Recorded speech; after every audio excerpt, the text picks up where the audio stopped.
के विखंडन से यह कार्बन डाइऑक्साइड, जल तथा ऊर्जा देता है और यह प्रक्रिया होती है। ठीक है, ये प्रश्न देख लीजिएगा, यहाँ पे प्रोवेट करके है, इसे देख लीजिएगा। उसके बाद क्वेश्चन नंबर 2, गर्भ निरोधन की किन्हीं दो युक्तियों का उल्लेख कीजिए।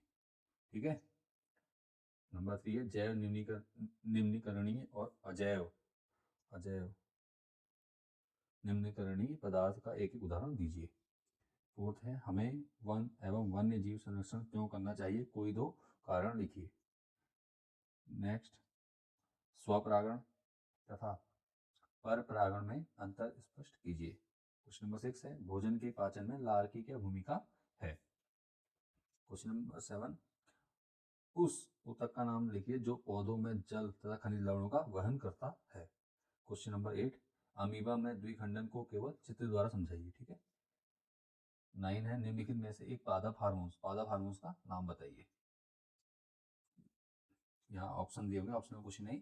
ठीक है, तो आपको इसमें आएगा एक पादप हार्मोन्स का नाम, तो पादप हार्मोन्स के नाम आप चेक कर लीजिए, या हमारी वीडियो में हमने पिछली बायो की वीडियो हमने अपलोड कर रखी चैप्टर 6 की, उसे आप चेक कर सकते हैं।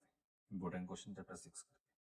एंड क्वेश्चन नंबर 10 है उच्च संगठित पादप में वहन तंत्र के घटक क्या है। ठीक है। 11 यहाँ पर रक्तदाब मापन किस यंत्र द्वारा किया जाता है। 12 है प्रतिवर्ती क्रिया क्या है, प्रतिवर्ती क्रिया में मस्तिष्क की क्या भूमिका होती है। क्वेश्चन नंबर 13 है अलैंगिक जनन की अपेक्षा लैंगिक जनन के क्या लाभ है समझाइए। ठीक है। 14 है एंजाइम क्या है, एंजाइम का कोई एक कार्य लिखिए। ठीक है, एंजाइम क्या है, एंजाइम का कोई एक कार्य लिखिए। 15 है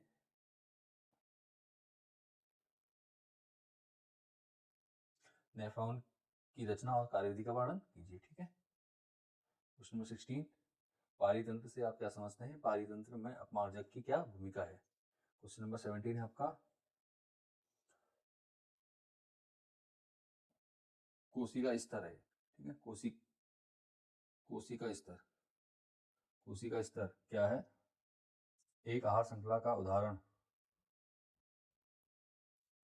नहीं, पोषी स्तर क्या है, पोषी स्तर क्या है।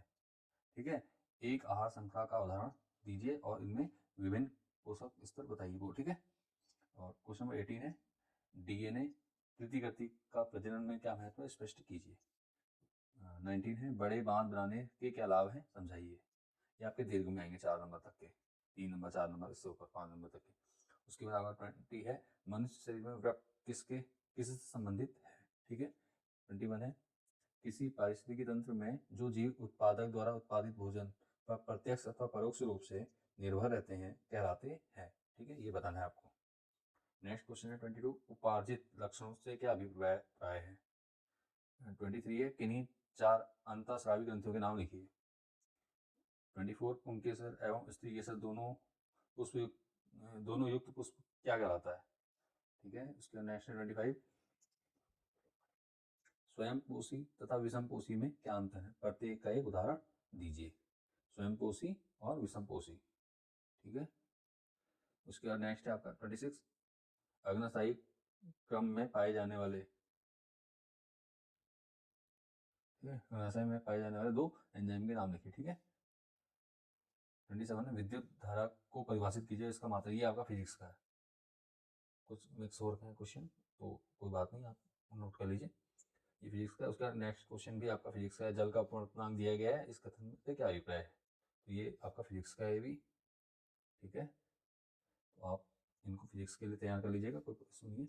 नेक्स्ट है मनुष्य के शरीर के में उस ग्रंथ के नाम लिखे जो हार्मोन्स और एंजाइम दोनों स्रावित करती हैं, स्रावित करती हैं।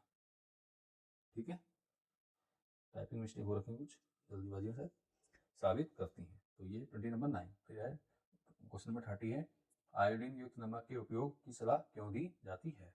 आयोडीन युक्त नमक की सलाह क्यों दी जाती है। 31 है समजात तथा समरूप अंगों के एक एक उदाहरण लिखिए। 32 है एक लिंगी तथा उभयलिंगी पुष्प का एक उदाहरण लिखिए। ठीक है। नंबर 33 आपका पुनरुद्धान, पुनर्जनन कहते हैं इसे, पुनर्जनन तथा मुकुलन से आप क्या समझते हैं। ठीक है, तो अंतर याद कर लीजिएगा। 34 है परागण तथा निषेचन में अंतर स्पष्ट कीजिए। और 35 है एक तंत्रिका कोशिका की संरचना बनाइए तथा इसके कार्यों का वर्णन कीजिए। तंत्रिका कोशिका की संरचना और उसके कार्यों का वर्णन। ठीक है, अब आते हैं क्वेश्चन नंबर, नेक्स्ट क्वेश्चन क्या दिया गया है। नेक्स्ट क्वेश्चन है आपका, मानव में बच्चे का लिंग निर्धारण कैसे होता है। ठीक है, तो आपके ये टोटल 36 क्वेश्चन बायो के हैं जिन्हें आपने तैयार कर लेना है।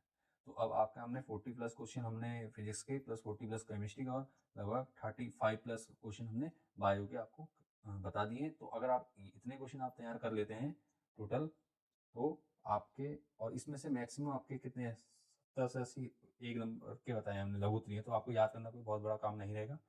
तो आपके मैक्सिमम आपके एक लघुत्तरीय हैं, अति लघु और लघु, जो ऑप्शनल में भी आएंगे उसमें भी आएंगे। तो आप आराम से अपने प्रिपरेशन कर सकते हैं और अपने एग्ज़ाम अच्छे से दे सकते हैं। अगर आप इतनी प्रिपरेशन करके आते हैं तो 60 से 70 मार्क्स आपके पक्के हैं इस बार के साइंस के पेपर में। तो इसलिए आपको इसकी तैयारी कर लेनी है अच्छे से। इतना ही अगर आप पढ़ लेते हैं तो आपको इसके अलावा कुछ पढ़ने की आवश्यकता बिल्कुल भी नहीं है। और आपको आपके नए अगले एग्जाम के लिए, साइंस के एग्जाम के लिए बहुत बहुत शुभकामनाएं, बेस्ट ऑफ लक। चलिए मिलते हैं आपको अगली वीडियो में। Okay, thank you for watching this video, bye.